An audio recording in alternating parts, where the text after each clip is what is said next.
Hi friends, हम हमारी logical reasoning के पजल्स के डे 25 पर आ गए हैं। तो हम ऑलरेडी 24 पजल कर चुके हैं। काफ़ी अच्छी पजल्स भी हमने इसमें ट्राई की है। लास्ट पजल हमने फ्लैट फ्लोर से रिलेटेड की थी। आई होप आपको समझ आई और उसको करने में मज़ा आया हो। नहीं समझ आई है, आपने नहीं देखी है, तो मैंने इसका लिंक पूरी प्लेलिस्ट का अटैच कर दिया है, आप उसमें जाकर के देख सकते हैं। ठीक है, इसी के साथ साथ बहुत सारी प्लेलिस्ट और भी हैं जो हमारी वन वर्ड सब्सटीट्यूशन, वो कैप से रिलेटेड है, या फिर जो लॉजिकल रीजनिंग के कुछ टॉपिक्स होते हैं उसको भी मैंने एलैबोरेशन में समझाया हुआ है। जैसे काउंटिंग ऑफ फिगर्स हो गया, सीरीज़ के कुछ क्वेश्चंस हो गए, ब्लड रिलेशंस, डायरेक्शंस, वो भी प्लेलिस्ट मैंने अटैच की हुई है, तो उसको भी देखना ना भूलें। अगर आप किसी भी बेसिक एग्जाम की तैयारी कर रहे हैं तो वो काफ़ी हेल्पफुल है। हम देखते हैं हमारी आज की पजल किस बारे में है, एंड ट्रस्ट मी आज की पजल काफ़ी इंटरेस्टिंग है, मज़ेदार है। देखते हैं क्या कहती है।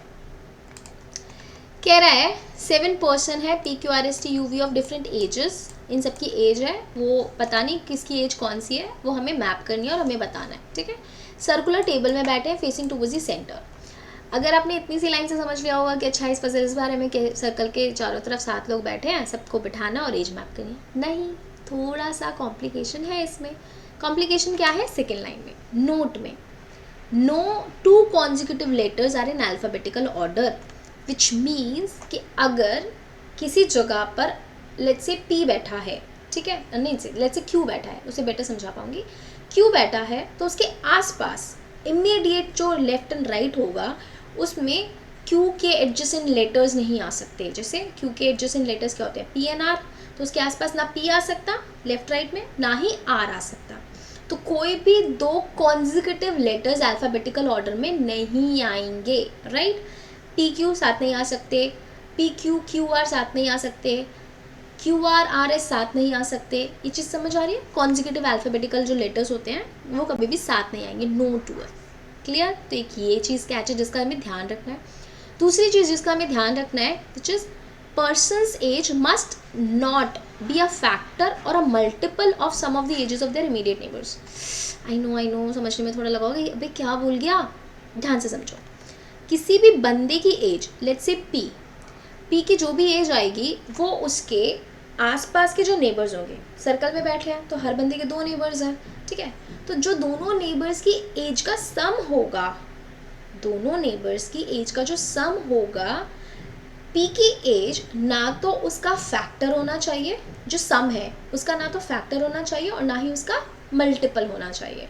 ये चीज़ का ध्यान रखना है ना। अच्छा, मस्त सा कैच। तो इसमें दो चीज़ों का हमें ध्यान रखेंगे। एक तो हमें एज मैप करते वक्त देखना है कि किसी भी बंदे की एज उसके पड़ोसियों की एज के सम का ना फैक्टर होना चाहिए ना ही मल्टीपल होना चाहिए।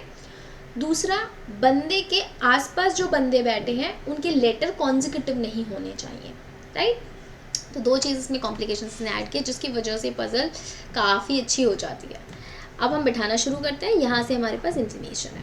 तो एक सर्कल बना लिया हमने, 7 बंदों को बिठा लेंगे। सर्कल थोड़ा अजीब सा बन गया हमारा, तो प्लीज़ इग्नोर दैट। ओके, ठीक है, ये हमने 7 बंदे बिठा लिए।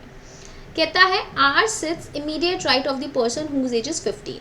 ठीक है जी, तो सबका फेस सर्कल की तरफ है। मैंने मान लिया ये वाला बंदा 15 ईयर्स का है, इसका राइट पड़ेगा ये, सेकेंड राइट मतलब सॉरी इमीडिएट राइट बोला ना, हाँ जी, तो इमीडिएट राइट मतलब R इधर आ जाएगा। 15 R sits immediate right of the person, ठीक है। 1 person sit between T and R, या तो R के लेफ्ट में या R के राइट में। यहाँ से आपकी केस की शुरुआत होती है। एक बार आप R और T का गैप एक छोड़ करके इधर दे दो एक साइड, और एक और सर्कल अगर मैं बनाऊं तो उसमें ये 15 है, ये R है, एक छोड़ करके T इधर बिठा दिया। I hope this is clear. R और T के बीच में एक का गैप देना था, इधर राइट साइड से और लेफ्ट साइड से, तो दोनों केसेस मैंने बना दिए। अब कह रहा है 1 person sit between P and the person whose age is 6, या तो लेफ्ट से या राइट से। अब P भी नहीं पता, 6 साल का बंदा भी नहीं पता किधर बैठा है, तो P और 6 के बीच में एक का गैप साइड में लिख लिया हमने। पर इससे समझ आ गया कि P की एज 6 साल नहीं है, right? Age of T is twice the age of the person who sits second to the left of T। Okay ji, T की एज डबल है किस बंदे से? जो T के सेकंड राइट में बैठा है, 2 टाइम्स है, ठीक है। T के सेकंड राइट में जो बंदा बैठा है उससे T की एज डबल है। समझ आई बात? ओके, अब यहाँ पर हम देख लेते हैं कि डबल वाले नंबर्स कहाँ पर हैं। 6 3 का डबल है बट 3 मेरे पास अवेलेबल नहीं है। 15 ऑड नंबर है, 19 23 ऑड नंबर है, 45 ऑड है। तो 30 और 60 नंबर ऐसे हैं जो एक दूसरे का डबल है। तो टी के सेकेंड राइट में जो भी बंदा बैठा होगा उसकी एज 30 ईयर्स होगी, सो दैट टी की एज कितनी हो जाए, 60 ईयर्स हो जाए। ये क्लियर हो गया आपको? दोबारा से समझा रही हूँ, टी की एज डबल है उस बंदे से जो टी के सेकेंड राइट में बैठा है। और हमारे पास ऐसे दो नंबर जो डबल भी अवेलेबल हो किसी नंबर का, वो 30 एंड 60 है हमारे दिए हुए नंबर्स में से, ठीक है। इवन नंबर तो 3 ही है ना, 6 30 एंड 60, बाकी तो सारे ऑड नंबर है। तो 6 का डबल करूँगी तो 12 नंबर अवेलेबल नहीं है, 30 का डबल 60 अवेलेबल है। तो एक की एज 30 होगी, एक की एज 60 होगी, तो टी की एज 60 हो गई और उसके सेकेंड राइट में जो बंदा बैठा है उसकी एज 30 हो जाएगी, राइट। ओके, तो अगर मैं केस 2 देखूँ, this is R case 2, this is R case 1। Case 2 में टी के सेकेंड राइट में आर बैठा है, तो आर की एज 30 हो गई और टी की एज 60 हो गई, राइट।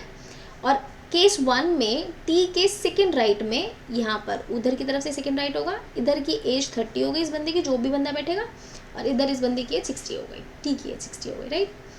अब यहाँ पर देखो केस 2 में बहुत ध्यान से देखना, you have to cross verify consistently, बीच बीच में मतलब आपको कंसिस्टेंटली देखते रहना है कि किसी बंदे के आसपास अल्फ़ाबेटिकल सेम बंदा तो मतलब कॉन्जिक्यूटिव तो नहीं बंदा बैठ गया, किसी बंदे की एज उसके पड़ोसी की एज का सम का फैक्टर या मल्टीपल तो नहीं आ रहा।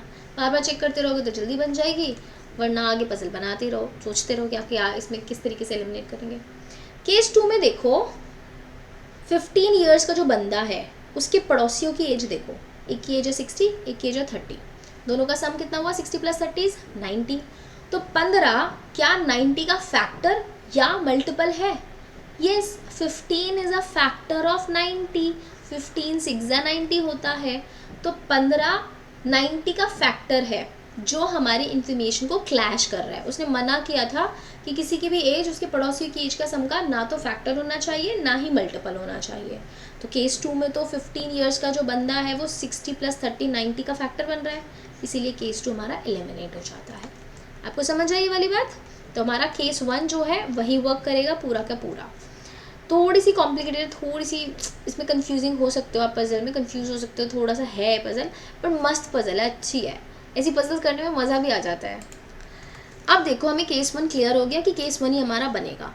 साथ साथ ये भी मैप करते चले जाओ जो जो हमें अल्फ़ाबेट्स मिल गए हैं, जैसे कि मुझे आर, तो मुझे पता है कि आर के आसपास क्यू और एस नहीं बैठेंगे, तो क्यू और एस यहाँ नहीं बैठेंगे, क्यू और एस यहाँ नहीं बैठेंगे। सिमिलरली टी, टी के साथ में होते हैं एस एंड यू, तो टी के साथ में एस भी नहीं बैठेगा, यू भी नहीं बैठेगा, एस एंड यू इधर नहीं बैठेंगे, अल्फ़ाबेटिकली सेम नहीं बैठ सकते ना, ठीक है। ओके, अब देखो क्या कह रहा है, difference between the ages of the immediate neighbour of V is more than 14। V के जो इमीडिएट नेबर्स हैं उनकी एज डिफरेंस जो है ग्रेटर देन 14 है, ये हमने इन्फॉर्मेशन साइड में लिख ली। Age of U must not be a multiple of 10, obviously U की एज मल्टीपल ऑफ 10 30 एंड 60 नहीं होगा, ऑब्वियसली 60 तो पॉसिबल नहीं है बिकॉज 60 अब टी के पास चला गया, विच मीन्स यू 30 पर नहीं बैठ सकता, ठीक है, 30 की एज पर। केस 1 में 30 की एज पर मैंने यू को क्रॉस कर दिया। मस्ट नॉट, ये प्लीज़ नॉट ध्यान से पढ़ना है ना, पता चला मस्ट बी मल्टीपल ऑफ 60 का 10 पढ़ लो आप एंड 30 पर आप यू को बिठा दो। फिर कहता है sum of the ages of immediate neighbours of R is 34। Nice, ये तो बहुत अच्छी चीज़ है। आर के जो इमीडिएट नेबर्स हैं उनकी एज का सम कितना है, 34, ठीक है। तो आर का एक नेबर की एज मुझे पता है 15 है, तो दूसरे नेबर की एज 19 होनी पड़ेगी, सो दैट द उसके दोनों नेबर्स की एज का sum is 34, fine. Q is younger than P, Q is younger to P है हमारे पास, ओके। तो हमारे पास कुछ इन्फॉर्मेशन हम ऑलरेडी सर्कल में मैप कर चुके हैं, बनाते बनाते कुछ इन्फॉर्मेशन हमारी मैप करनी भी बाकी है, ठीक है जी। अब हम यहाँ से स्टार्ट कर सकते हैं पी और 6 साल के जो एक बंदा है उससे, कि पी और 6 ईयर्स के एक एज के बंदे के बीच में एक का गैप होना चाहिए। अब देखो पी कहाँ कहाँ बिठाओगे, अगर मैं पी को इधर मानूँ, जो 15 साल का बंदा है उसको मैंने मान लिया पी, तो एक छोड़ कर के 6 आ नहीं सकता बिकॉज इधर 30 ईयर्स का एज बंदा का बैठा है, और एक छोड़ कर के एक इधर 19 बैठा है, तो पी इधर पॉसिबल नहीं है। एक जगह पर हो गया आर। अगर मैं पी को यहाँ मान लूँ, जो 19 ईयर्स की एज का जो बंदा है मैंने मान लिया कि पी इधर बैठा है, तो एक छोड़ कर के 15 है और एक छोड़ कर के कुछ भी नहीं है, यहाँ पर हम 6 साल का बंदा मान सकते हैं टी के साइड पर। एक ये केस पॉसिबल है हमारे पास, ठीक है। पर उस केस में दोबारा मैं बता रही हूँ मैंने क्या किया, जो 19 ईयर्स की एज का बंदा है मैंने वहाँ पर पी को एज्यूम कर लिया, तो एक छोड़ करके एक तरफ तो 15 साल का बंदा आ गया, एक छोड़ करके एक जगह खाली है, वहाँ पे 6 साल का बंदा जा सकता है जहाँ से मैंने SNU क्रॉस किया है, ठीक है। पर 6 वाला बंदा यहाँ बैठेगा ही नहीं। क्यों? क्योंकि हम बार बार एजेस के केस में ये वाली कंडीशन को क्रॉस वेरीफाई करेंगे जो मल्टीपल है सम वाला पड़ोसी की एज का। देखो एक तरफ 30 है एक तरफ 60 है, इन दोनों की एज का सम कितना हो गया 90। तो जो भी नंबर यहाँ बीच में आएगा 30-60 के, वो 90 का ना तो फैक्टर होगा ना ही 90 का मल्टीपल होगा। 90 का मल्टीपल तो हमारी रेंज में ही नहीं है, हमारे पास हमारी एज 60 तक ही है, ठीक है। लेकिन 6 90 का फैक्टर तो होता है, 6 इज़ अ फैक्टर ऑफ 90। तो 6 साल का बंदा 30-60 के बीच में बैठ कैसे सकता है, राइट। तो यहाँ से भी हमारा PN6 क्रॉस हो गया। अगला बंदा T बैठा है, फिर उसके बाद में P को अगर मैं बिठा दूँ तो एक साइड गैप करके 19 है और एक साइड गैप करके 6 है। ये पॉसिबल सिनेरियो है, यहाँ पे हमारा पॉसिबल है, हो सकता है, ठीक है। और आगे अगर 30 पर P को बिठाएंगे तो फिर एक तरफ हमारा छोड़ करके 60 है, एक तरफ छोड़ करके 15 है, एक तरफ P को बिठाएंगे इधर की साइड पर तो एक छोड़ करके इधर 6 आ नहीं सकता। अभी 30 60 90 हमने हटाया था, 30 और 60 का सम 90 है, 96 is a factor of 90। And अगर P को मैंने इधर एज्यूम कर लिया तो एक छोड़ करके R की जगह पर 6 साल का बंदा। हाँ, आप ये कह सकते हो कि ऐसा पॉसिबल हो सकता है कि मैंने अभी बना के दिखाते हैं, मैंने P को इधर एज्यूम किया, मैं सारा रब कर दूंगी अगर केस हमारा नहीं फिट बैठा तो, और एक छोड़ करके 6 की एज जो है वो R को दे दी, राइट। ऐसा पॉसिबल है हमारे पास, बिल्कुल पॉसिबल है, ठीक है। अब फिर अब हम इस वाले केस में हम क्या करेंगे, P के पास एज के ऑप्शंस क्या क्या बचे। अब देखो 15 मैप हो गया, 6 हो गया, 19 हो गया, 60 हो गया, 30 हो गया, 23 एंड 45 बच गए, 23 और 45, ठीक है। अब P के पास 45 तो जा नहीं सकता, in this particular case P के पास 45 तो जा नहीं सकता। क्यों? क्योंकि P के जो पड़ोसी हैं 30 और 15 ईयर्स की एज, उन दोनों का सम 45 है, तो P के पास 45 नहीं जाएगा, 45 इज़ अ फैक्टर और मल्टीपल ऑफ 45, ठीक है। तो P के पास 23 चला गया इस केस में, पर 45 उस केस में फिर 30 और 60 के बीच में बैठेगा, 45 ईयर्स का एज का जो बंदा। सारी एज मैप हो गई ना सर्कल में, 23 एंड 45 बचे थे, तो P को मैंने 23 दे दिया उसके पड़ोसी की एज का सम देखते हुए, तो 45 बची जगह पे चला गया। बट 45 वहाँ पर भी नहीं आ सकता, क्यों? क्योंकि 30 और 60 का सम जो होता है वो 90 होता है, and 45 is a factor of 90, तो यहाँ पर भी प्रॉब्लम हो गई। तो इसका मतलब P और 6 साल का जो बंदा है उसके लिए जितने भी केसेस थे उसमें से केवल अब एक ही केस बच पाया, वो कौन सा, कि मैं T के इमीडिएट राइट में P को बिठा दूँ। अभी इसको मैं रब कर देती हूँ, जो अभी रीसेंट केसेस हमने बनाए इसको हम रब कर देते हैं, क्योंकि ये वाला केस हमने भी बीच में सोचा था। आई होप यहाँ तक आपको सारी कहानी समझ आ रही है, कहाँ पर हमें कैसे कर रहे हैं, ठीक है। तो T के इमीडिएट राइट में यहाँ पर मैंने P को बिठा दिया, एक छोड़ करके यहाँ पर एक छोड़ करके हमने 6 ईयर्स की एज का बंदा बिठा दिया, ठीक है। अब देखो यहाँ पर 30 + 15 45 होता है, 6 ना तो 45 का फैक्टर है और ना ही मल्टीपल है, क्लियर है ना। 6 45 का फैक्टर नहीं होता, वो एक अलग बात है, उसको 3 से कट कर सकते हो लेकिन फैक्टर नहीं होता 6, ठीक है। तो 30 एंड 15 यहाँ पर हमारे बैठ सकते हैं, क्लियर हो गया। अब P के साथ में क्यों नहीं बैठेगा, अच्छा पहले P की एज मैप कर लेते हैं, 45 एंड तो 23 बचा है हमारे पास, ठीक है। अब 30 और 60 के बीच में 45 तो आएगा नहीं, अगेन वही वाला रीज़न, 90 है, 45 इज़ अ फैक्टर ऑफ 90, तो P की एज हो जाएगी 23, इधर हमने अंदर की तरफ लिख दिया, और बच्ची जगह पे यानी R के पास 45 ईयर्स की एज चली जाएगी। देखो R के दोनों पड़ोसी की एज का सम 34 है, तो 45 इज़ ना तो फैक्टर है 34 का, ना ही मल्टीपल है। तो सब बंदों की सर्कल में 7 के 7 बंदों की एज तो मैप हो गई, अब बस बंदे बिठाने हैं आपने। अब बंदे किस बेस पर बिठाओगे आप, बंदे बिठाओगे नाम के अल्फ़ाबेटिकली क्रॉसिंग के बेस पर, ठीक है। अब देखो हमने T के पड़ोसियों की तो काट दिए थे, SU इधर नहीं आएंगे, QSU इधर नहीं आएंगे, Q की जगह ना इधर है ना इधर है, तो Q के पास यही 2 जगह पॉसिबल है। देखिए ध्यान से Q के पास कौन कौन सी जगह बची है, तो Q के पास ऑप्शन देखिए क्या बचा, Q इधर 15 पे ईयर्स वाले पे बैठ नहीं सकता क्योंकि R का कॉन्जिक्यूटिव हो जाएगा, वो इधर 19 से क्रॉस कर दिया था, इधर T बैठ गया, इधर P बैठ गया। Q को 30 ईयर्स पे हम बैठा नहीं सकते क्योंकि Q की एज P से कम है, ये कंडीशन है, लास्ट लाइन में मेंशन है। और P की एज 23 हमने निकाल लिया है, तो Q जो है 23 की एज से कम ही होगा, तो यानी Q बैठ जाएगा 6 ईयर्स एज वाले बंदे के वहाँ पे, जिसकी एज 6 ईयर्स है, Q वहाँ आ गया। ठीक है, अब बची जगह पे हमारा U बैठना है। U किधर आएगा? U की एज 30 हो नहीं सकती, हमने पहले ही क्रॉस कर दिया, तो U हो जाएगा 15 ईयर्स की एज वाले पे। Q हो गया, U हो गया, R हो गया, T हो गया, P हो गया। अब बंदे बचे मेरे पास S एंड V। S देखो 19 ईयर्स की एज से हमने S को क्रॉस किया हुआ है, क्योंकि वो T का कॉन्जिक्यूटिव लेटर बैठता है, T का भी और R का भी। ठीक है, तो S बैठ जाएगा 30 ईयर्स एज वाले बंदे के साथ। अब देख लो कॉन्जिक्यूटिव लेटर भी नहीं आ रहा, ना PS कॉन्जिक्यूटिव है ना QS कॉन्जिक्यूटिव है। ठीक है, और हमारे पास बचा हुआ बंदा कौन बच गया हमारे पास? V आ जाएगा 19 ईयर्स की एज वाले। अब देखो V से रिलेटेड इन्फॉर्मेशन क्रॉस वेरीफाई करने के लिए हमारे पास ये है कि V के जो इमीडिएट नेबर्स हैं उनकी एज का जो डिफरेंस है, which is 60 - 45, this is greater than 14। 16 और 45 का 60 और 45 का डिफरेंस होता है 15, विच इज़ ग्रेटर देन 14। तो ये हमारी इन्फॉर्मेशन, ये हमारा जो है, ये भी हमारी क्रॉस वेरीफाई हो रही है। तो ये करेक्ट अरेंजमेंट बन गया हमारे पास केस 1 में। आई होप आपको समझ आया हो। पजल काफ़ी अच्छी है, क्रॉस वेरीफाई करने के लिए दो चीज़ें, जो कॉन्जिक्यूटिव लेटर है और जो पड़ोसी की एज का समय है, वो तो एपिक है। अगर आपने इन पर ध्यान नहीं दिया तो फिर आप फंस जाओगे इस पजल में। You can spend 20 to 25 minutes also on this puzzle, but है नहीं। इसीलिए केयरफुल रीडिंग, कॉम्प्रिहेंशन अच्छा होना बहुत ज़्यादा ज़रूरी है। ठीक है, आई होप समझ आई आपको पजल। हम इसके क्वेश्चंस देख लेते हैं। What is the age of Q की एज कितनी निकल के आई हमारे पास? 6 ईयर्स।